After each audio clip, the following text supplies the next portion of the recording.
একটা সময় আমি এয়ারপোর্টে যাওয়ার জন্য অনেক কাকতি মিনতি করতাম যে এয়ারপোর্টটা কেমন দেখে আসি, এয়ারপোর্টটা কেমন ঘুরে আসি, বন্ধু বান্ধব নিয়ে, আত্মীয় স্বজন নিয়ে, বা নিজে একা যাওয়ার জন্য, এয়ারপোর্ট দেখার জন্য।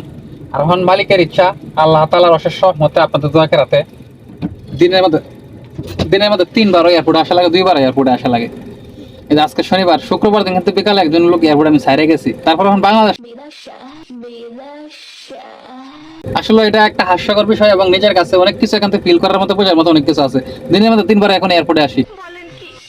আর আগে একবার প্ল্যানিং করে বছর 2 বছর এয়ারপোর্টে যাবো, ঘুরে ফিরে দেখে আসবো।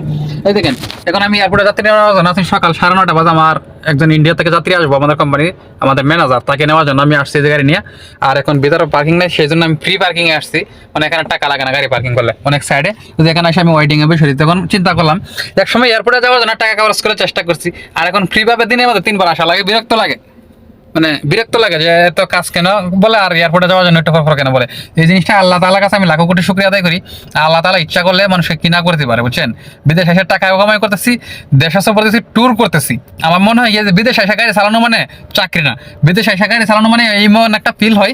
টাকা খরচ করে মানুষ ট্যুরে আসে, আর আমরা টাকা খরচ করে ট্যুরে আসছি, মানে টাকা ইনকামও করতেছি এবং ট্যুরও করতেছি। তা আমার মতন বিদেশে কে কে এরকম মানে ড্রাইভিং এর চাকরি করে ট্যুর করতেছেন প্লাস টাকা ইনকাম করতেছেন, অবশ্যই কমেন্টের মাধ্যমে জানাবেন।